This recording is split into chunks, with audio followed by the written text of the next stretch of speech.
Hello, I'm Layla McKinnon. Welcome to A Current Affair. Tonight, a special edition investigating the tragic death and extraordinary life of Australian actor Heath Ledger. In a moment, the very latest as we go live to New York, Hollywood and the young star's hometown of Perth. But first, the questions everyone wants answered. What happened and why?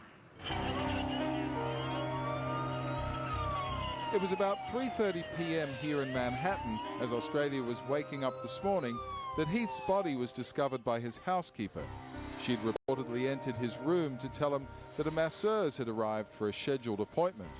Early reports said that Heath was found surrounded by pills. Actor Heath Ledger has been found dead in New York. Heath has been living here in Soho since his split with partner Michelle Williams late last year.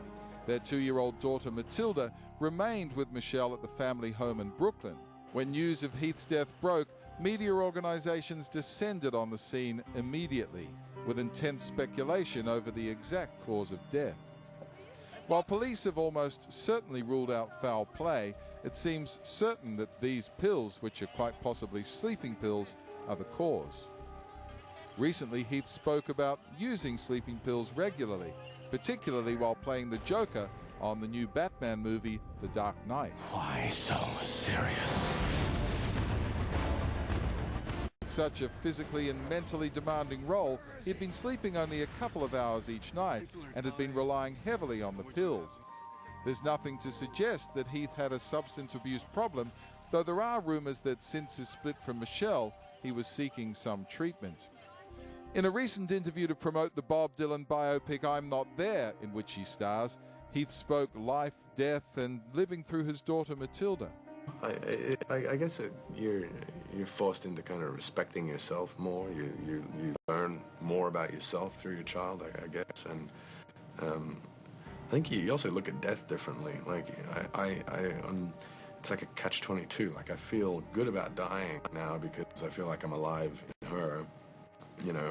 But at the same hand, you don't want to die because you want to be around for the rest of her life. Gossip website TMZ are also reporting that Heath was suffering from pneumonia. While all this is simply speculation, the police have confirmed that the coroner's office will be conducting an autopsy tomorrow morning. Well, joining me now live from New York is Nine Entertainment editor Richard Wilkins. In Perth, Heath Ledger's friend and film critic from the West Australian newspaper, Mark Naglasis, and in Los Angeles, Hollywood insider Ross King. Well, Richard, we'll start with you. You're outside the apartment in which Heath was living. It was so sad to see the scenes there today. What's the latest from there?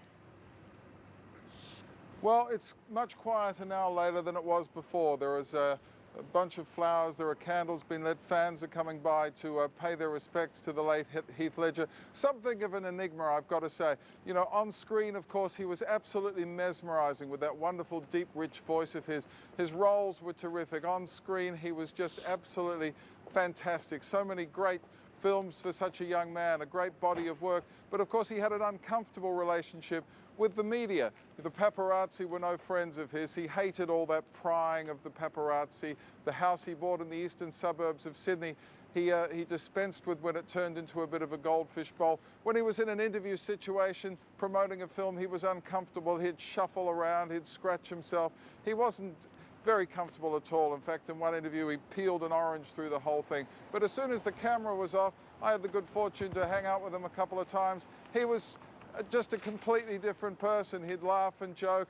He'd love to have a drink and a chat, and was extremely affable and a lovely, good-natured, funny guy. Something of an enigma, you would have to say. As we hear it, his former partner Michelle Williams is making her way to New York City, as is his family from Perth.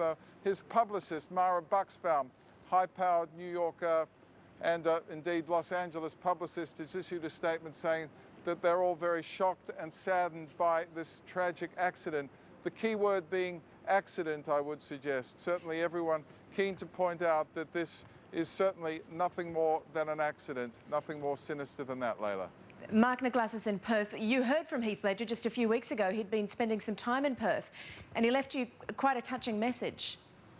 Yes, it was extraordinary. I mean, I'm not in phone contact with Heath. I wouldn't call myself a friend. I'm just someone who's interviewed him several times. I'm fairly close with his sister, but this message he just poured his heart out for about 3 minutes. It was the most extraordinary message. What did he say?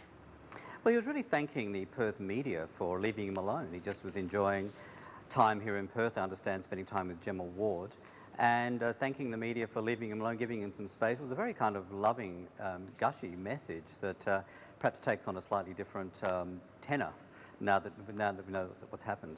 Yeah, Mark, his family was so brave making that statement today, and they seem very keen to emphasise that they believe that this was an accident.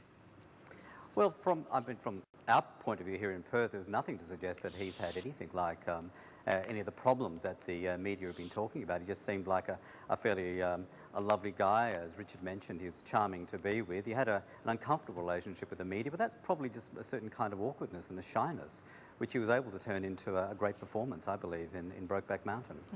In Los Angeles, Ross King. Ross, well, it's fair to say that Heath's death is a huge loss to the film industry.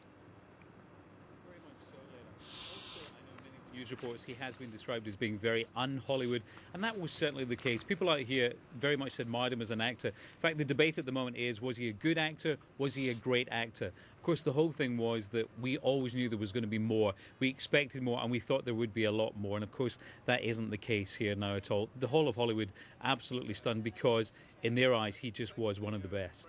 Yeah, he seemed to be just getting better all the time. And he spoke of having difficulty sleeping in London while filming Batman and taking Ambien. Is that a commonly used drug in the US? Yes, Ambien very, very commonly prescribed here as well, and especially for actors, because obviously many actors flying either from here back to Australia, back to the UK as well. And when you've got that transatlantic flight back to the UK, you can get a good 8 hours sleep on it, and that happens very often. Also with just having early morning call times as well, and if you're going to have to try and get to your bed early, you've got to try and get that sleep that you need before you appear on camera. So certainly Ambien very, very commonly used here in Los Angeles. Yeah, I think it's known by the name Stillnox in Australia, and there's been a bit of controversy about it, that it might cause sleep driving and all sorts of things.